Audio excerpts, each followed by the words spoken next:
नमस्कार दोस्तों, जय हिंद। स्वागत है आप सभी का एग्जाम कोच के यूट्यूब चैनल पर। और बज गए सुबह के 6। आई होप कि आप सभी की दिवाली बहुत ही अच्छी रही होगी। और दिवाली के बाद आज हम लोग अपनी क्लास को स्टार्ट कर रहे हैं बेटा। अपनी क्लास में जिसमें हम लोग करंट अफेयर्स पिछले 6 माह का करंट अफेयर जो हम लोग कवर कर रहे थे, जो कि आपके आने वाले एग्जाम्स के लिए बहुत ही ज़्यादा इंपॉर्टेंट होने वाला है। तो इस करंट अफेयर्स की जो सीरीज हम लोग की चल रही है बेटा, इसमें हम लोग ने काफ़ी करंट अफेयर्स को कवर कर लिया। 10 सितंबर की डेट से स्टार्ट किया था और आज हम पहुंच चुके हैं मई के करंट अफेयर्स पर। लगातार हम लोग मई वाले करंट अफेयर्स को कवर कर रहे हैं। आप लोगों से बस एक ही चीज विनम्र निवेदन है कि प्लीज सब लोग टेलीग्राम चैनल जरूर ज्वाइन कर लो। टेलीग्राम चैनल का लिंक है एग्जाम कोच 1। एग्जाम कोच 1 के नाम से हमारा टेलीग्राम चैनल है, आप इसको सब लोग ज्वाइन कर लीजिए। फायदा क्या होगा कि आपको जो करंट अफेयर्स की पीडीएफ है ये लगातार शेयर की जा रही है एग्जाम कोच के टेलीग्राम ग्रुप में, तो आप वहां से पूरा कंप्लीट करंट अफेयर्स की पीडीएफ आपको मिल जाएगी। तो टेलीग्राम ग्रुप भी ज्वाइन कर लो। साथ ही साथ जो अदर क्लासेस होती हैं उनकी लिंक भी टेलीग्राम ग्रुप पे जाती है, आप वहां पर से भी आप इसको मतलब अदर क्लासेस और साथ में पीडीएफ और क्विजेज, बहुत सारा बेनिफिट आपको हो जाएगा अगर आप टेलीग्राम ग्रुप ज्वाइन करते हो। अगर क्लासेस से रिलेटेड किसी भी प्रकार की कोई भी समस्या है, कोई भी पेड बैच से रिलेटेड इंक्वायरी है, कोई भी ऐप को लेके कोई भी दिक्कत आ रही है, तो आपके पास ये वाला नंबर है 7311174888 7311174888। इस वाले नंबर पर आप फ्री हो एनी टाइम कॉल या व्हाट्सएप मैसेज कर सकते हो, तुरंत 10 मिनट के अंदर रिप्लाई मिल जाएगा आपको। चलिए भाई, तो क्लास को स्टार्ट करते हैं और आज की क्लास शुरू करेंगे हम लोग 13th ऑफ मई के करंट अफेयर्स से, क्योंकि 14th ऑफ मई तक हम कवर कर चुके हैं। 14th ऑफ मई तक हम कवर कर चुके हैं। आज की क्लास में हम कवर करेंगे 13th ऑफ मई से करंट अफेयर्स को, ठीक है।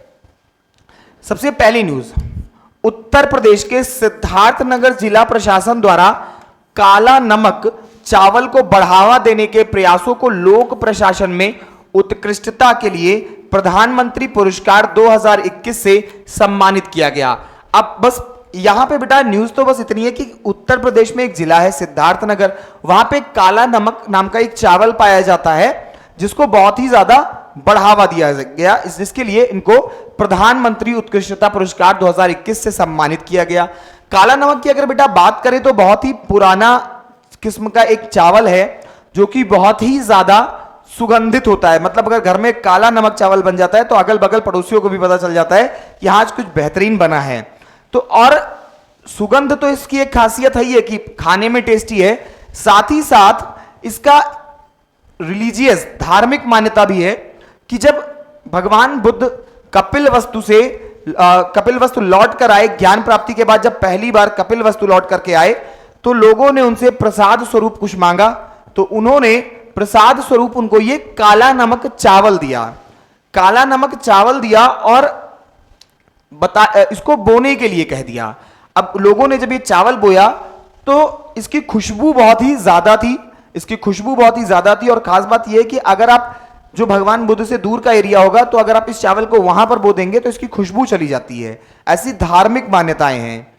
और ये चावल बेटा धर्म से तो कनेक्टेड ही है, साथ ही साथ इसके साइंटिफिक अगर हम लोग पॉइंट ऑफ व्यू से बात करें तो साइंटिफिक पॉइंट ऑफ व्यू से भी ये चावल आपका बहुत ही ज्यादा इंपॉर्टेंट है। साइंटिफिक क्या इंपॉर्टेंट है, तो इसमें बेटा एंटीऑक्सीडेंट्स मिलते हैं। एंथोसाइमिन नाम का एक एंटीऑक्सीडेंट होता है, ऐसे इंपॉर्टेंट इसमें एंटीऑक्सीडेंट्स मिलते हैं जो कि आपको रोगों से बचाते हैं। तो काला नमक चावल जितना इसकी धार्मिक मान्यता है उतना ही ज्यादा इसकी साइंटिफिक वैल्यू भी है, ठीक है।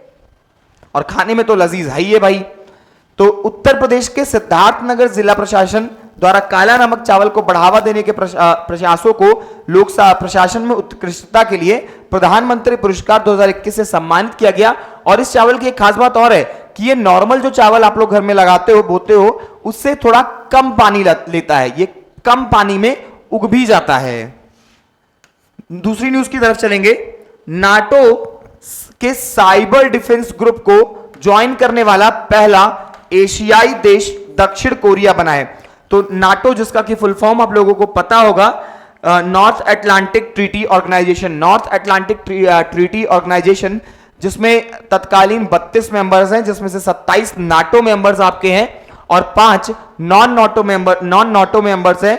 और आपको भी पता है कि साउथ कोरिया और नॉर्थ कोरिया के बीच में कॉन्फ्लिक्ट चल रही है, जिसकी वजह से आपका जो ये साउथ कोरिया है ये नाटो को ज्वाइन करने वाला पहला देश है। नाटो को ज्वाइन करने वाला एशिया का पहला देश है आपका साउथ कोरिया। ठीक है भाई। हाल ही में महाराष्ट्र का मांगर गांव देश का पहला शहद वाला गांव बना है। तो महाराष्ट्र में आपका पड़ता है मानगर गांव। यहां पे जो आपका खादी वाला जो खादी ऑर्गेनाइजेशन है, इसने स्टार्ट किया है आपका ये शहद हनी बी प्रोजेक्ट वहां पे स्टार्ट किया है। और इसका फायदा क्या है? Khadi and village industries commission ने इस प्रोग्राम को स्टार्ट किया है। खास बात क्या है कि इसके जरिए गांवों में लोगों को रूरल एम्प्लॉयमेंट पहली बात तो बहुत ही ज्यादा मिलेगा। और मानघर की कहानी क्या है कि यहां पर बेटा हर 100 घर में से 80 घर 100 में से 80 घर यहां पर इसी काम में लगे हुए हैं। क्या कहते शहद के उत्पादन का ही काम करते हैं। तो रूरल एम्प्लॉयमेंट को यहां पर और ज्यादा बढ़ावा देने के लिए direct honey and products made from Honey दोनों को बढ़ावा देने के लिए यहां पर इस योजना की शुरुआत की गई है। अभी आपका शहद वाला गांव हो गया है। राष्ट्रीय फिल्म विरासत मिशन के तहत भारत ने दुनिया की सबसे बड़ी फिल्म संरक्षण परियोजना शुरू की है। इसके लिए 363 करोड़ रुपए खर्च किए जाएंगे। अब बात करते हैं सबसे पहले राष्ट्रीय फिल्म विरासत मिशन की। तो राष्ट्रीय फिल्म विरासत मिशन जो है आपका, ये भारतीय सिनेमा को, भारतीय फिल्मों को का पुनर्जीवित करने के लिए, उनका संरक्षण करने के लिए इस योजना की शुरुआत सन 2016 में की गई थी। राष्ट्रीय फिल्म विरासत मिशन की शुरुआत कब हुई? तो इसकी शुरुआत 2016 में हो चुकी थी। अब इसी के तहत दुनिया की सबसे बड़ी फिल्म संरक्षण परियोजना शुरू की गई है। फिल्म संरक्षण परियोजना जिसके तहत 10 फिल्मों को संरक्षित भी किया जा चुका है। और इसके लिए टोटल 363 करोड़ रुपए का बजट खर्च अलॉट किया गया है कि आप भारतीय जो सिनेमा है, भारतीय सिनेमा जो भारत की एक धरोहर है, इसको आगे बढ़ाइए, इसको आगे लेकर के जाइए। हाल ही में प्रकाश सिंह द्वारा लिखित struggle for police reforms in India, rulers police to people's police पुस्तक का विमोचन एम वेंकैया नायडू ने किया। तो एम वेंकैया नायडू जी ने इस पुस्तक का विमोचन किया है। इसके लेखक कौन है? तो इसके लेखक है प्रकाश सिंह। आजकल लगातार आपको खबरों में सुनने को आ रहा है कि पुलिस की पर डे पुलिस से रिलेटेड एक हेडलाइन पेपर में जरूर मिलती है कि यहां पे ये अपराध हुआ, पुलिस वालों ने ऐसा कर दिया, पुलिस वालों ने ऐसा कर दिया। तो उसी के बारे में ये किताब बताती है आपको कि रूलर पुलिस, जो पुलिस को एक शासक के रूप में देखा जाता था, तो rulers police to people's police, कि लोगों के लिए पुलिस है। पुलिस शासन करने के लिए नहीं है, पुलिस लोगों की रक्षा के लिए है। Rulers police to people's police, इस पुस्तक को लिखा है प्रकाश सिंह ने और इसका विमोचन किया है एम वेंकैया नायडू जी ने। 12 मई पे आते हैं। हाल ही में M prime programme for research in innovation, market readiness and entrepreneurship programme NITI Aayog द्वारा लॉन्च किया गया। तो एम प्राइम जो आपका प्रोग्राम है, जिसका फुल फॉर्म है programme for research in innovation, market readiness and entrepreneurship programme, NITI Aayog के द्वारा लॉन्च किया गया है। ठीक है भाई। पद्म विभूषण से सम्मानित पंडित शिव कुमार शर्मा का निधन हो गया है। वह एक प्रसिद्ध संतूर वादक थे। अगर आप बहुत बचपन से भी पढ़ते आ रहे होंगे तो इनका नाम संतूर के क्षेत्र में बहुत ही ज्यादा, देश में ही नहीं विदेश में भी संतूर वादन के क्षेत्र में बहुत ही बड़ा नाम था। पद्म विभूषण से सम्मानित है पंडित शिव कुमार शर्मा। पंडित शिव कुमार शर्मा जी का निधन हो गया, जो कि बहुत ही प्रसिद्ध संतूर वादक थे। तो एग्जाम्स में एक बार फिर से यह क्वेश्चन उठेगा कि शिव कुमार शर्मा किस किस यंत्र के वादक थे? तो संतूर याद रखिएगा, या फिर संतूर यंत्र के एक फेमस वादक का नाम तो पंडित शिव कुमार शर्मा। यह भी पूछ सकता है कि हाल ही में एक प्रसिद्ध पद्म विभूषण सम्मानित संतूर वादक का निधन हुआ, वह कौन था? तो वहां पे आपको तुरंत नाम याद रहना चाहिए, पंडित शिव कुमार शर्मा जी। अगली न्यूज पे आते हैं। Integrated approach in science and technology for sustainable future theme के साथ राष्ट्रीय प्रौद्योगिकी दिवस 2022 11 मई को मनाया गया। तो यहां से बेटा थीम आपको एक याद रखनी है कि जो 2022 का राष्ट्रीय प्रौद्योगिकी दिवस है वो किस थीम के साथ मनाया गया, integrated approach in science and technology for sustainable future. याद रखिएगा, integrated approach for in science and technology for sustainable future. और इसके साथ ही साथ एक क्वेश्चन यहां से और बनेगा कि राष्ट्रीय प्रौद्योगिकी दिवस कब मनाया गया, तो राष्ट्रीय प्रौद्योगिकी दिवस 11 मई को मनाया गया। राष्ट्रीय प्रौद्योगिकी दिवस कब मनाया गया, राष्ट्रीय प्रौद्योगिकी दिवस 11 मई को मनाया गया। हाल ही में सेबी ने प्रतिभूति बाजार में पर्यावरण, सामाजिक और शासन, पर्यावरण, सामाजिक और शासन ESG प्रोग्राम, जिसको हम लोग इंग्लिश में क्या बोलते हैं, ESG मामलों पर सलाह देने के लिए नवनीत मुनोट की अध्यक्षता में एक समिति का गठन किया। तो प्रतिभूति बाजार में पर्यावरण, सामाजिक और शासन से संबंधित मामलों पर सलाह देने के लिए नवनीत मुनोट की अध्यक्षता में एक समिति का गठन किया। और यह कहीं ना कहीं सिक्योरिटीज, ESG सिक्योरिटीज के मामले से, सुरक्षा के मामले से कंसर्न्ड समिति है। इसमें कुल मिलाकर के ये जो समिति बनी है इसमें कुल 19 मेंबर्स हैं, कुल 19 सदस्य हैं प्लस 4 कोऑर्डिनेटर्स हैं जो कि सेबी के ही अध्यक्ष हैं। 4 कोऑर्डिनेटर्स हैं जो कि सेबी के ही अध्यक्ष हैं, सेबी में ही कार्य करते थे। उनको 4 कोऑर्डिनेटर एज अ पर्यवेक्षक या सहायक के रूप में इनको नियुक्त किया गया। बाकी ये जो समिति बनी है मुनोट की अध्यक्षता में, इसमें टोटल 19 सदस्य हैं। ठीक है भाई। 11 मई 2022 की बात करते हैं। मई 2022 में यू सुक योल दक्षिण कोरिया के नए राष्ट्रपति बने हैं। तो दक्षिण कोरिया के नए राष्ट्रपति का क्या नाम है, यू सुक ओल बने हैं। पेशे से क्या है, पेशे से बेटा ये लॉयर थे। पेशे से क्या है, पेशे से एक वकील साहब है आपके, पेशे से ये लॉयर हैं। और फिर दूसरा क्वेश्चन उठता है कि ये किस पार्टी से बिलोंग करते हैं, तो ये बिलोंग करते हैं पीपल्स पावर पार्टी से बिलोंग करते हैं। पीपल्स पावर पार्टी से बिलोंग करते हैं। कहां से बिलोंग करते हैं, पीपल्स पावर पार्टी के से बिलोंग करते हैं। और इसके पहले इन्होंने prosecutor general of south Korea के रूप में अपनी सेवाएं दी हैं। राष्ट्रपति होने से पहले इन्होंने prosecutor general of south Korea के रूप में अपनी सेवाएं दी हैं। $100 अरब से अधिक का वार्षिक राजस्व हासिल करने वाली पहली भारतीय कंपनी रिलायंस इंडस्ट्रीज बनी है। तो रिलायंस की तो आजकल भाई बल्ले बल्ले हाई है, अमीरी के मामले में बढ़ते ही जा रहे हैं। तो $100 अरब से अधिक का वार्षिक राजस्व हासिल करने वाली अपने देश की पहली कंपनी रिलायंस इंडस्ट्रीज बनी है, जिसको पूरे साल में $100 अरब से अधिक का वार्षिक राजस्व हासिल हुआ है। पुलित्जर पुरस्कार 2022 में यूक्रेन के पत्रकारों को रूस के आक्रमण को निडरता से कवर करने के लिए भी सम्मानित किया गया। तो ये एक स्पेशल था पुलित्जर प्राइज। वैसे तो ये पीस वगैरह के मामले में दिया जाता है, लेकिन इस बार जो यूक्रेन की मीडिया को मिला है वो एक स्पेशल प्राइज था, जिसको यूक्रेनियन मीडिया को दिया गया है। वहां पर जब रशिया यूक्रेन का वॉर हुआ तो बहुत ही आपने भी देखा कि एक एक लाइव फुटेज कवरेज मीडिया ने आपको अपने चैनल्स पर दिखाया। तो वहां की मीडिया को सम्मानित करने के लिए पुलित्जर पुरस्कार से सम्मानित किया गया है वहां की मीडिया को। 5वां आदि महोत्सव 2022 मध्य प्रदेश के मंडला में आयोजित किया गया। तो मध्य प्रदेश के मंडला में 5वां आदि महोत्सव आयोजित किया गया, जो कि लगातार हर साल आयोजित किया जाता था, लेकिन पिछले 2 सालों से कोविड की वजह से इसका आयोजन नहीं हो पाया था।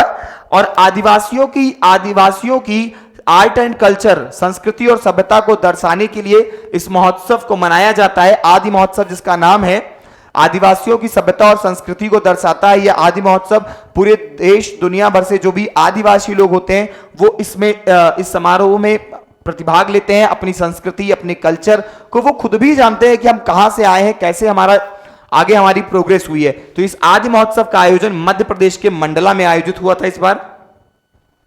हाल ही में उत्तर प्रदेश सरकार ने राज्य के गांवों में 58,000 से अधिक स्थानों पर मुफ्त वाईफाई सुविधा प्रदान करने की घोषणा की है। तो अब जो उत्तर प्रदेश के गांव होंगे उनको डिजिटलाइजेशन, आपको भी पता है कि अपनी जो मोदी गवर्नमेंट है या फिर योगी गवर्नमेंट ही क्यों ना हो, जो अपनी बीजेपी सरकार है, एनडीए गवर्नमेंट है, ये डिजिटलाइजेशन को कितना ज्यादा महत्व दे रही है। तो इसी डिजिटलाइजेशन को, महत्व को बढ़ाने के लिए, इस डिजिटलाइजेशन से गांवों को भी जोड़ने के लिए 58,000 गांवों में मुफ्त वाईफाई लगाया जाएगा, ऐसी घोषणा आपकी उत्तर प्रदेश सरकार ने किया है। 10 मई 2022 की बात करते हैं। नेपाल के कामी रीता शेरपा ने हाल ही में 26वीं बार माउंट एवरेस्ट पर चढ़ाई करके नया विश्व रिकॉर्ड बनाया है। तो अगर बेटा हम लोग बात करें इन कामी रीता शेरपा की, तो कामी रीता शेरपा जी जो है आपके, इन्होंने टोटल 26वीं बार माउंट एवरेस्ट के पीक पर चढ़कर यह रिकॉर्ड बनाया और ये खुद का ही रिकॉर्ड तोड़ा है। पिछले साल 25वीं बार, ये सबसे ज्यादा बार जो की है, 25वीं बार ये खुद ही चढ़े थे और इस साल अपना ही रिकॉर्ड तोड़कर के ये 26वीं बार सबसे ज्यादा बार माउंट एवरेस्ट पे क्लाइम करने वाले व्यक्ति बन गए हैं। और ये जो कामी रीता शेरपा जी हैं, आपके प्रोफेशन से ये एक गाइड हैं। क्या है? एक गाइड हैं। और इस बार 26वीं बार, 1970 में इनका जन्म हुआ था, 1970 में इनका जन्म हुआ था। अब आप सोच लीजिए कि 30, 20, 50, 2, 52 साल की एज में ये लगातार 26वीं बार माउंट एवरेस्ट की चोटी पर चढ़ चुके हैं। और ये कारनामा इन्होंने बहुत जल्द किया है, 2018 से ही शुरू किया था। सबसे पहली बार ये 2018 में माउंट एवरेस्ट की पीक पर गए थे और 4 साल में 26वीं बार माउंट एवरेस्ट पर जा चुके हैं। केंद्रीय सड़क और परिवहन मंत्रालय ने गाजियाबाद से कानपुर तक बनने वाले ग्रीनफील्ड इकोनॉमिक कॉरिडोर को मंजूरी दे दी है। इसकी कुल लंबाई 380 किलोमीटर है। तो आपको वैसे भी पता है, आपके जो नितिन गडकरी साहब हैं, आपके केंद्रीय सड़क और परिवहन मंत्रालय बहुत ही बेहतरीन, बहुत ही तेजी के साथ ईमानदार नेता हैं जो काम करते हैं। तो इन्होंने 380 किलोमीटर की इस परियोजना का शुभारंभ किया है, जो कि आपका कहां से कहां तक है? गाजियाबाद से कानपुर। टोटल डिस्टेंस गाजियाबाद से कानपुर 380 किलोमीटर का आपका ये बनेगा corridor. Green field economic corridor को मंजूरी मिल गई है, तो बहुत जल्द ये भी बनके तैयार हो जाएगा इसी एनडीए गवर्नमेंट में। वित्त वर्ष 2021-22 में भारत के सेवा क्षेत्र निर्यात 254.4 बिलियन अमेरिकी डॉलर रहा।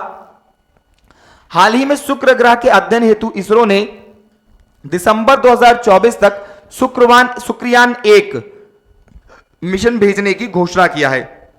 तो आपके जो शुक्र ग्रह है, इसका अध्ययन करने के लिए इसरो दिसंबर 2024 तक एक शुक्रयान शुक्र ग्रह पर भेजेगा, जो उसकी शुक्र ग्रह की स्टडी करेगा। दिसंबर 2024 तक भेजने की घोषणा किया है। बात करते हैं बेटा 9 मई 2022 की। दुनिया की 5 चोटियों 8000 मीटर से अधिक को फतह करने वाली पहली भारतीय महिला पर्वतारोही प्रियंका मोहिते बनी हैं। तो दुनिया की 5 चोटियां, मतलब पूरे दुनिया की कोई एक चोटी नहीं है, लेकिन सबकी हाइट 8000 फीट से ऊंची है। तो अब अपना माउंट एवरेस्ट ही सबसे बड़ा है, 8850। तो अब भाई 8000 से ऊपर है, तो यानी कि 1, 2, 3, 4 सब लगभग 8, 1, 5 जो टॉप 5 है लगभग वही है, को फतह करने वाली पहली भारतीय पर्वतारोही प्रियंका मोहिते बनी है। हाल ही में तेलंगाना सरकार ने निथन्ना बीमा योजना के तहत हथकरघा, जो हाथ से कढ़ाई करते हैं, हथकरघा और बिजली करघा बुनकरों को के लिए बीमा कवरेज की विस्तार की घोषणा किया है। ये जो वीवर्स होते हैं, आपके छोटे उद्योग वाले होते हैं, इनके लिए निथन्ना बीमा योजना की शुरुआत किया है। आपकी तेलंगाना सरकार ने इस बीमा योजना के तहत इन बुनकरों को 5 लाख रुपए का एक्सीडेंटल बीमा कवर मिलेगा। 5 लाख रुपए का बीमा कवर इनको प्रदान किया जाएगा। भारतीय रेलवे ने भारत गौरव टूरिस्ट ट्रेन की पहली यात्रा 21 जून 2022 से शुरू करने की घोषणा किया है। भारतीय रेलवे ने भारत गौरव टूरिस्ट ट्रेन की पहली यात्रा 21 जून 2022 से शुरू करने की घोषणा किया है। मई 2022 दूसरा भारत नॉर्डिक शिखर सम्मेलन डेनमार्क में आयोजित किया गया। यह दूसरा सम्मेलन था।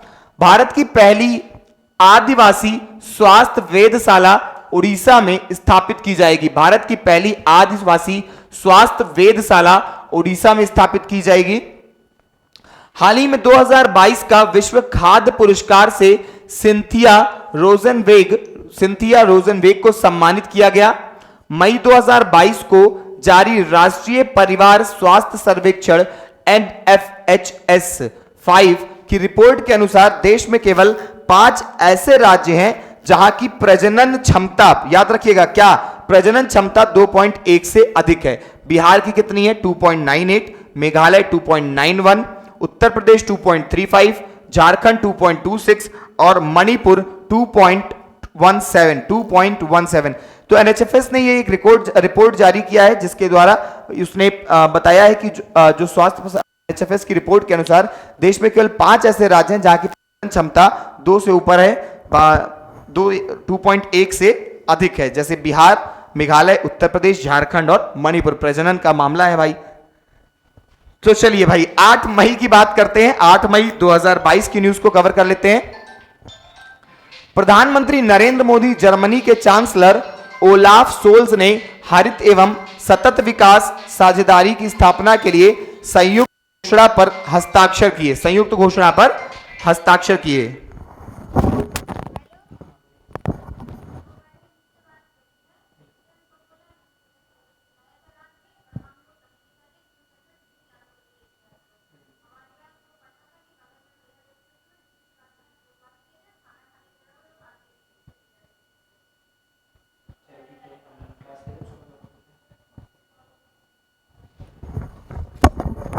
चलिए भाई, प्रधानमंत्री नरेंद्र मोदी जर्मनी के चांसलर ओलाफ सोल्ज ने हरित एवं सतत विकास साझेदारी की स्थापना के लिए संयुक्त घोषणा पत्र पर हस्ताक्षर किए।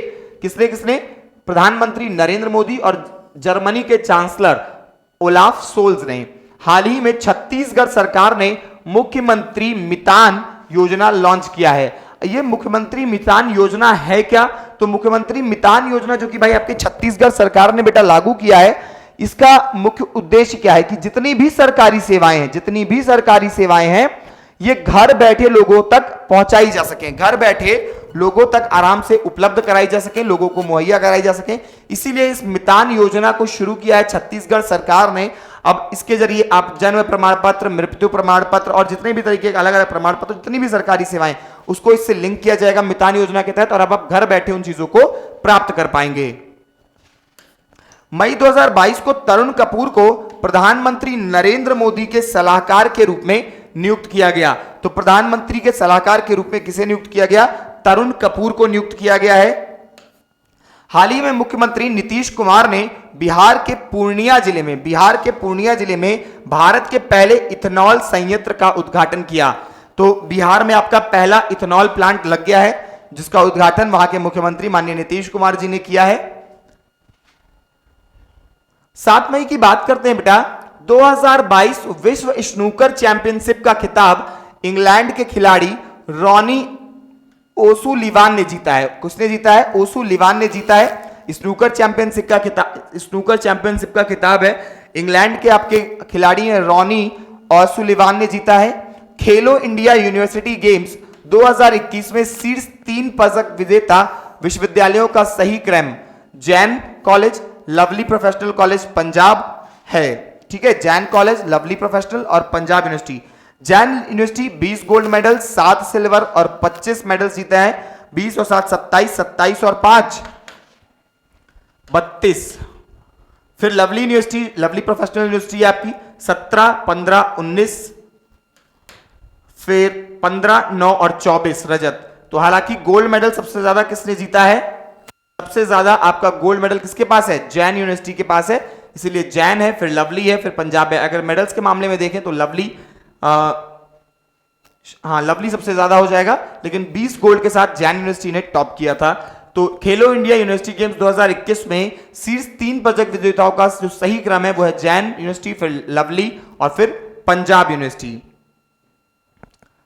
हाल ही में राजस्थान के मियां का बाड़ा रेलवे स्टेशन का नाम बदलकर महेश नगर हाल्ट कर दिया गया है। मियां का बाड़ा रेलवे स्टेशन है जो कि अपने नाम की वजह से ही काफी ज्यादा प्रसिद्ध था। मियां का बाड़ा रेलवे स्टेशन जो कि राजस्थान में पड़ता है, इसका नाम बदल करके महेश नगर हाल्ट कर दिया गया है। The state of world forest report 2022 food and agriculture organisation के द्वारा जारी किया गया।